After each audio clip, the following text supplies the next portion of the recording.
Vamos a continuar nuestro estudio del pensamiento de Kant, examinando algunos argumentos de la fundamentación de la metafísica a las costumbres.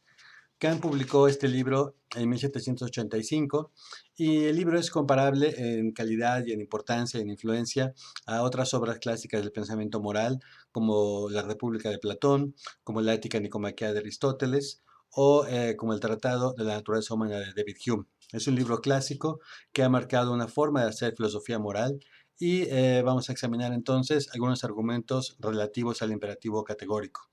Como pueden ver ustedes en esta lámina, el libro tiene un propósito explícito que es bien diferente al que examinamos antes en la crítica de razón práctica. En la fundamentación, Kant se propone establecer que existe el principio supremo de la moralidad o la ley moral o el imperativo categórico. Mientras que en la crítica de la razón práctica, el propósito de Kant era fundamentar a la moralidad en la ley moral o imperativo categórico, que si ustedes se acuerdan, equivalía a fundamentarla en la libertad. Kant, en este libro que vamos a examinar ahora, tiene un propósito que no es opuesto al anterior, es complementario en un sentido, y Kant empieza estableciendo que la única cosa incondicionalmente buena es una buena voluntad. Y a partir de esto, Kant deriva entonces diferentes ideas sobre el imperativo categórico. Según Kant, el propósito que la naturaleza tiene para nosotros al darnos la razón no es justamente el que seamos felices, sino el que podamos actuar de acuerdo con Para Kant, actuar de acuerdo con la razón es actuar de acuerdo con la ley moral o imperativo categórico, incluso en contra de nuestra inclinación natural hacia la benevolencia o simpatía de otros seres humanos, o incluso en contra de nuestra búsqueda de la felicidad. Si actuáramos por benevolencia o buscando la felicidad, nuestra actuación sería condicional justamente sobre esos fines. Es decir, nuestro interés no sería la moralidad, sino algún otro interés que sería justamente ayudar a otros, agradar a otros o nuestra propia felicidad. Para Kant, la acción moralmente valiosa es aquella que se hace solo y exclusivamente con la intención de cumplir con el deber moral. Así, el deber moral es una orden, una obligación que tenemos en la medida en que somos agentes racionales. Y esta obligación, en un sentido, equivale a tratar de ser el mejor tipo de persona que podamos ser, desarrollar nuestras posibilidades, nuestras potencias y ser la mejor persona. Por último, una observación sobre el nombre del libro. Fundamentación, como ustedes saben, no es una palabra que reconozca la Real Academia de la Lengua Española como propia del español. Sin embargo, sí captura el sentido del término Grundlegung, que en alemán pues quiere decir fundamentación y que es una conjugación en participio activo. En español utilizamos fundamentación, que queremos decir con ello una forma sustantivizada del verbo fundamentar. Eh, lo más cercano en nuestra lengua es fundamentando, es decir, la acción de fundamentar.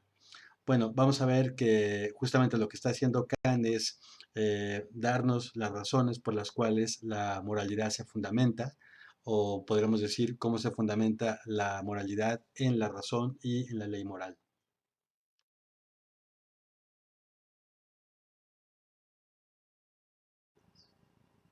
Mediante una primera observación podemos reconocer que este juicio es verdadero o correcto, si ustedes prefieren.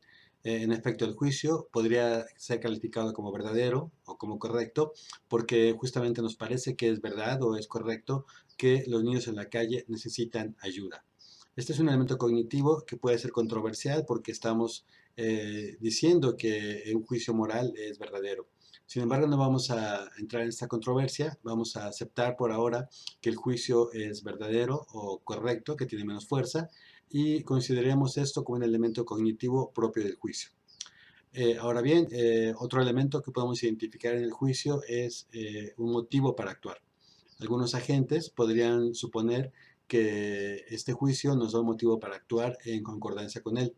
Podría, por ejemplo, suponer que el juicio implica una afirmación del tipo los niños en la calle tienen que ser ayudados, o tengo que ayudar a los niños en la calle, o es mi deber ayudar a los niños en la calle.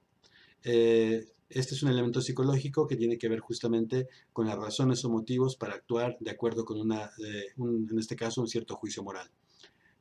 Podemos ver fácilmente que no hay una relación lógica entre ambos elementos. Es decir, el elemento psicológico y el elemento cognitivo están separados de manera bastante fuerte. De la verdad del juicio no se sigue que yo tenga un motivo correspondiente. Alguien puede reconocer en efecto que es verdad que los niños en la calle necesitan ayuda y al mismo tiempo reconocer que no tiene ningún deseo o motivo para actuar en concordancia con tal juicio. También es posible reconocer o identificar algunos motivos que puedo tener yo u otra persona y que no implican que sean verdaderos como este juicio. Por ejemplo, yo puedo tener el motivo o el deseo muy fuerte de ayudar a los animales en la calle, como gatos o perros, pero de ahí no se sigue que sea verdad o sea correcto que los gatos en la calle necesitan ayuda. Sobre todo mucha gente va a tener dudas sobre la verdad de este último juicio y tal vez no tenga dudas sobre la verdad del primer juicio que estamos considerando. Si lo que estoy sugiriendo es plausible, entonces podemos identificar una brecha, como digo, muy fuerte entre los elementos psicológicos y los elementos cognitivos que podemos identificar asociados con un juicio moral. Kant, por su parte, pensó que no había tal brecha. Para Kant, reconocer la verdad de un juicio moral implica al mismo tiempo reconocer un motivo para actuar de acuerdo con ese juicio. Siguiendo una interpretación de Christine Korgar, a esta idea le podemos llamar el elemento vinculante de la verdad de un juicio moral. Es decir, la verdad de un juicio moral nos vincula inmediatamente con un motivo para actuar en concordancia con tal juicio. De manera que un agente racional pleno, reconociendo la verdad de ciertas afirmaciones morales, de ciertos juicios morales, rápidamente identifica en ese mismo reconocimiento un motivo para actuar de acuerdo con ellos. Este elemento vinculante es propio también, que es característico también de un agente racional autónomo y si no está presente, entonces podemos pensar que hay una falla racional entre la gente o que no es tan autónomo o que no es tan pleno. Es comparable, según esto, a un agente que falla en reconocer las verdades o las afirmaciones importantes de la aritmética, ¿no? Digamos, si algún agente aceptara que 2 más 2 es igual a 4, pero aún así dijera que es falso que 2 más 2 es igual a 4, pensaríamos que este agente tiene algún tipo de incapacidad o algún tipo de insuficiencia en su proceso racional. De manera semejante, un agente que no aceptara los motivos para actuar presentes en un juicio moral no nos parecería que tiene algún tipo de incapacidad. Esta es la premisa central del argumento de Kant, porque sin esta premisa nada de lo demás se podría sostener. Kant está aquí argumentando que la razón tiene un fin y este fin no es la felicidad humana, sino producir una voluntad buena. Y una voluntad buena para Kant es una voluntad que es incondicionada en todo sentido. Es decir, es una voluntad que no actúa bajo condiciones de ningún tipo, que no busca, por ejemplo, la felicidad o que no busca el placer o cualquier otra cosa que uno pueda pensar. Es una voluntad que actúa únicamente de acuerdo con la razón. Y para esta voluntad, pues vamos a ver, el imperativo categórico es la única consideración que es importante y necesaria para dirigir las acciones humanas. Ahora, la premisa depende del presupuesto de que Kant considera que en la naturaleza todo está arreglado de acuerdo a fines. Es decir, para Kant todo tiene un propósito, un fin último. La naturaleza ha creado cualquier cosa que tú puedas imaginar de acuerdo con esta concepción teleológica de la naturaleza. No fue superada sino hasta el siglo XIX por el pensamiento de Charles Darwin. Como ustedes saben, a partir de Darwin y su teoría de la evolución, se dejó de concebir que la naturaleza tuviera fines. Es decir, la naturaleza no es un gran diseñador o un gran arquitecto que que haya creado a las cosas para cumplir algún cierto fin, ¿no? Como saben, a partir de Darwin se acepta que los entes naturales tienen más bien una adaptación a las condiciones en las que viven. De modo que esta adaptación no es exactamente un fin, sino es más bien lo que permite que una especie pueda prosperar en un determinado ecosistema. Ahora bien, Kant tiene una concepción previa a esto y de acuerdo con Kant, cada cosa está arreglada de acuerdo a un cierto fin, a un cierto propósito. Y el fin de la razón, el propósito de la razón es crear una buena voluntad y nada más. No está interesada ni en la felicidad, ni en satisfacer los deseos o apetitos humanos, sino en únicamente hacer que la voluntad pueda actuar de acuerdo con... Por último, esta premisa de Kant implica que los seres humanos desarrollemos cada una de nuestras capacidades hasta sus últimas consecuencias o hasta el límite, digamos, de lo que podamos hacer. Si en la naturaleza, en efecto, todo está arreglado de acuerdo a fines y la razón es la principal capacidad humana para desarrollar los fines humanos, pues entonces la premisa implica que tenemos, digamos, la obligación o el deber de desarrollar nuestras potencias, nuestras capacidades para ser mejores humanos o de manera individual para ser cada uno una mejor persona. Esta visión teleológica de Kant implica entonces la obligación de cada uno de superar, digamos, su condición actual y alcanzar una condición superior o mejor a la actual. Eh, Esto es un deber muy fuerte para Kant y, por ejemplo, va a implicar que nadie tiene, digamos, el derecho a ser flojo o a no potencializar sus capacidades para el deporte o para el aprendizaje, para la ciencia, etcétera. Este pasaje contiene la primera premisa del argumento de Kant para probar que existe el imperativo categórico o la ley moral. La premisa es implícita y afirmaría que la única acción moralmente buena es aquella hecha según el deber. Y bueno, esta idea puede parecer un poco arbitraria, pero Kant parece estar pensando en que si examinamos el concepto de deber, es decir, el concepto de una acción realizada meramente por un tipo de obligación indicado por la ley moral, veremos que esta idea contiene el de voluntad buena. Es decir, parece ser que la relación es analítica. El concepto de deber analíticamente contiene el concepto de voluntad buena. Y la idea sería justamente que un deber es una ley moral y una buena voluntad sería aquella que actúa únicamente por esta idea del deber. Y con esto Kant está excluyendo que una acción pueda ser moralmente buena si está sujeta a otras condiciones, por ejemplo, el interés propio o satisfacer el interés propio o la búsqueda de la felicidad o producir algún tipo de consecuencia favorable o benéfica. Estos elementos son contingentes, están sujetos a diferentes circunstancias y los agentes pues no siempre tenemos control sobre ellas y por supuesto que el valor de las acciones que realizamos así podría ser variable. Por ejemplo, alguien que ayuda a otras personas pensando en su interés propio, pues podría justamente estar haciendo una acción que desde un punto de vista externo es buena, pero desde un punto de vista externo pues es únicamente satisfacer su interés propio. Y entonces la acción no es exactamente ayudar a otros, sino más bien fomentar su imagen o cuidar su imagen ante otros. Es un tipo de acción que nos parecería más bien egoísta.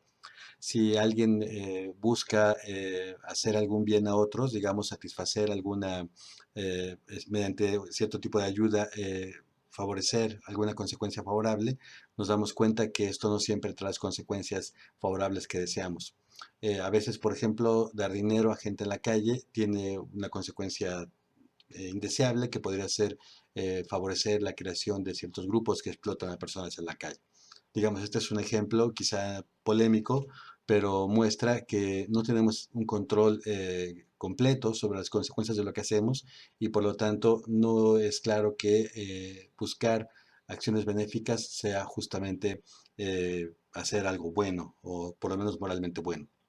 Por otra parte, el pasaje nos muestra parte de la metodología de Kant y en este caso vemos que Kant está pensando que podemos simplemente examinar cómo es el entendimiento común sobre estos temas. Es decir, Kant no está pensando que necesitamos de términos filosóficos sofisticados o complejos para analizar qué es una acción moralmente buena y él considera que meramente examinando el entendimiento común nos vamos a dar cuenta que este entendimiento contiene las ideas que acabamos de mencionar.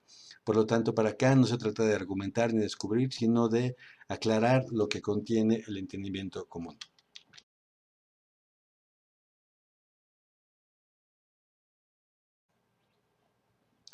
Recordemos que para Kant en la naturaleza todo sucede de acuerdo con alguna ley. En este caso, la ley moral es una ley que impone necesidad a nuestras acciones, pero como hemos dicho en otras ocasiones, esta necesidad no es una necesidad lógica ni natural, es una necesidad que se origina en el respeto, en la veneración que le debemos a la ley. Una vez más, esto solo es posible en la medida en que somos agentes racionales, es decir, agentes que pueden darse a sí mismos una ley y actuar solamente bajo este principio sin tomar en cuenta nada más.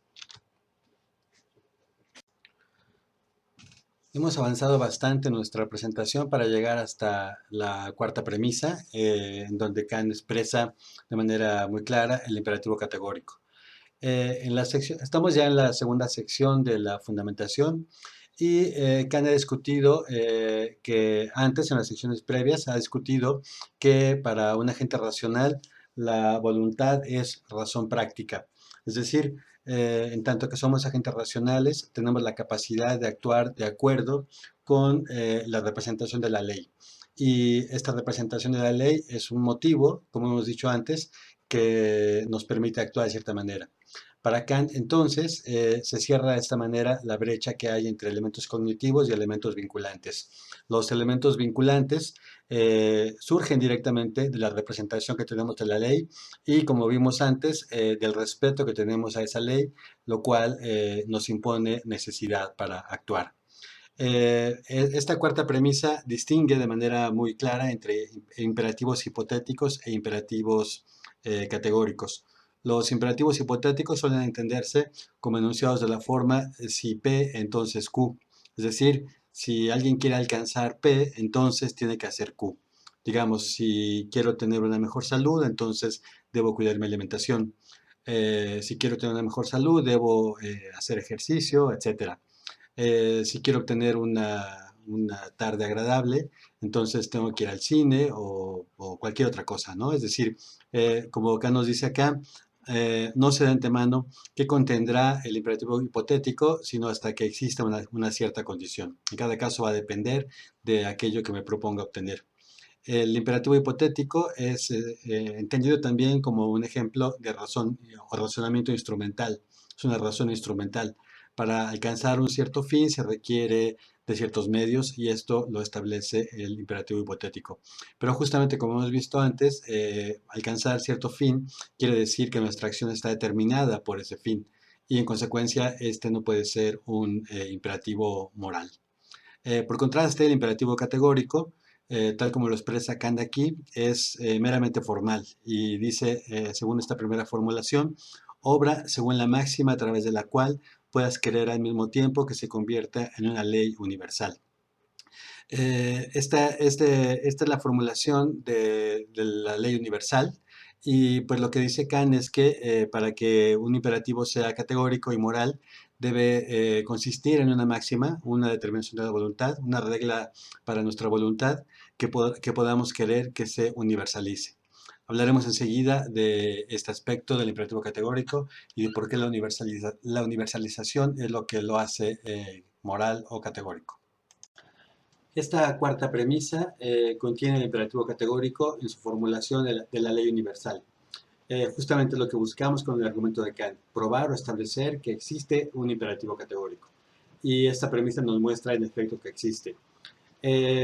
Esta primera formulación o fórmula de la ley universal consiste en una especie de prueba para evaluar si una máxima, una regla de conducta por la cual queremos actuar, puede ser aceptable en términos morales.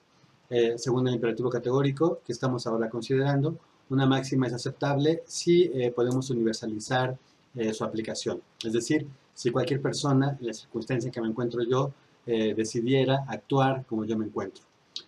Una vez que consideramos qué podría pasar cuando hacemos este proceso de universalización, decidimos si es o no razonable que yo adoptara esa máxima como una ley universal. Kant examina esto con algunos ejemplos. El primero es el suicidio y en el pasaje enseguida al que estamos considerando, en el pasaje 422, dice, si alguien toma como máxima acortarse la vida, si esta amenaza a largo plazo con más mal que agrado, entonces podría decidir esta persona suicidarse, quitarse la vida. Bueno, Kant nos dice que si adoptamos una ley de este tipo, como el suicidio, pues entonces pues tendríamos una ley cuyo fin sería destruir la vida misma por la sensación de que nos da insatisfacciones. Y justamente esto contradice, según Kant, a la propia naturaleza. El fin de la naturaleza es impulsar la vida y si adoptamos esta ley, pues estaremos en contra de la propia vida. Por lo tanto, no podemos universalizar esta máxima. Un segundo ejemplo que nos propone Kant es el siguiente. Eh, pues digamos que una persona está apremiada por necesidad a tomar dinero en préstamo. Entonces esta persona, ante la necesidad que tiene, hace la falsa promesa de pagar en el futuro, pero en realidad no piensa pagar, ¿no? Simplemente hace una falsa promesa para obtener el dinero que necesita. Bueno, Kant se pregunta entonces, ¿qué pasaría si cada persona hiciera una falsa promesa en una circunstancia como la que acabamos de describir? Pues entonces lo que encontraríamos sería que pronto dejaríamos de confiar unos en otros, tendríamos una desconfianza generalizada y la vida social tal como la entendemos sería imposible de llevarse a cabo. Por lo tanto, tampoco podemos aceptar la máxima de que cada vez que tengo un apuro económico puedo obtener dinero mediante una promesa falsa. Eh, de manera positiva, digamos, lo que el imperativo nos estaría ordenando sería que las promesas tienen que cumplirse. Finalmente, un tercer ejemplo con el que Kant ilustra el imperativo categórico en su formulación de la universalidad es el que viene en la sección 423, donde dice que, bueno, una tercera persona, digamos, encuentra en sí un talento que si lo cultiva podría hacerle un hombre útil en todo tipo de aspectos, ¿no? Pero esta persona, por flojera o por apatía, pues decide no cultivar ese talento. Y entonces, bueno, pues aquí tenemos otra vez una máxima, ¿no? Si me es más cómodo no cultivar mis talentos, entonces yo podría estar bien así. Pero ¿qué pasaría si todo el mundo actuara de acuerdo con esta máxima? Rápidamente encontraríamos, según Kant, que nuevamente no es viable, no es razonable que pensáramos de esa manera. Porque, bueno, aunque pudiéramos alcanzar algún grado de felicidad, no estaríamos contribuyendo a que la humanidad alcanzara su mejor desarrollo, su mejor manifestación. Eh, Estamos frustrando de esta manera entonces un bien, un fin adecuado para la humanidad. Por lo tanto, nadie tiene, digamos, derecho a, por pereza, no desarrollar sus talentos naturales. Con esto llegamos a lo que Kant llama el canon moral, que es justamente la idea de que un imperativo categórico es aquella máxima que podamos querer o aceptar como una ley universal, una ley que valga para todos los seres humanos en la circunstancia en que yo me encuentro. Como podemos ver, el imperativo categórico es básicamente una ley formal, sin contenido, que nos permite decidir en cada caso si lo que nos proponemos hacer es o no moralmente aceptable. Una vez más, es moralmente aceptable si podemos aceptar que se universalice. Si nos parece que sería correcto o adecuado que todo el mundo actuara como yo me propongo actuar en aquella circunstancia. El imperativo categórico no tiene entonces contenido, no se refiere a intereses, ni a mi felicidad, ni a ninguna condición que yo quisiera alcanzar en el futuro. Simplemente un criterio formal para decidir mediante universalización si una determinada acción puede ser o no moralmente aceptable. Justamente cuando Kant dice que actuamos como agentes racionales siguiendo la ley moral, pues lo que está diciendo es básicamente esto. Actuamos siguiendo aquella máxima que podamos querer que se convierta en una ley o un deber para cualquier ser humano. Vamos a ver más adelante, enseguida, otras formulaciones del imperativo categórico que se derivan de esta primera ley universal. En el pasaje que va de 4.36 a 4.37, Kant nos dice que estas tres formulaciones en realidad no son sino la misma. Todas ellas representan la misma ley moral. La diferencia que hay entre las tres, según Kant, es más de tipo subjetivo, nos dice, que de otro tipo, ¿no? Su función parece ser que mediante las formulaciones los agentes se pueden aproximar de una manera o de otra al imperativo categórico. Parece que Kant está pensando que para algunos agentes alguna formulación será más elocuente o más significativa que otra formulación. Cada una de las tres formulaciones tiene tres elementos que justamente son expresiones de la ley moral, ¿no? Tienen una forma, una materia y una determinación. En cada una de ellas la forma consiste en la universalidad y se refiere justamente a que el imperativo se pueda universalizar. La materia se refiere a que hay un fin de la naturaleza que se alcanza a través del imperativo.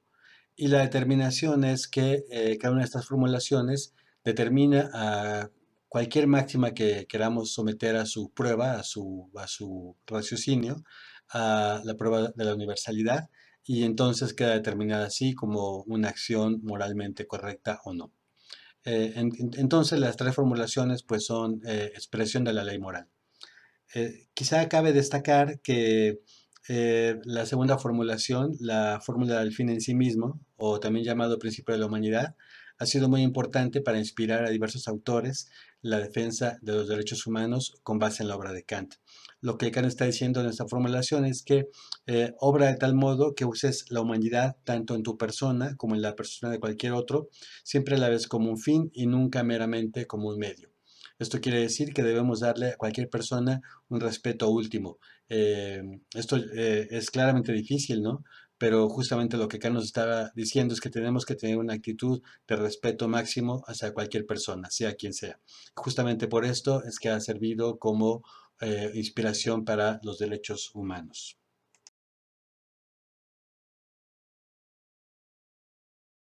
Hemos insistido en que la autonomía es la noción fundamental de la filosofía de Kant. Vimos ahora cómo la autonomía es parte de la formulación del imperativo categórico y hemos visto que justamente un agente racional es un agente plenamente autónomo que se guía según el imperativo categórico y este agente elige justamente actuar autónomamente de acuerdo con lo que le indica, lo que le marca el imperativo categórico. Vemos ahora que la autonomía consiste justamente en un proceso de universalización. Es decir, tomar una máxima que queremos que sea una guía o una regla de nuestra conducta y ver qué sucedería si tal máxima se podría universalizar. Un agente racional elegiría únicamente aquellas acciones que pueda considerar que son en efecto universalizables.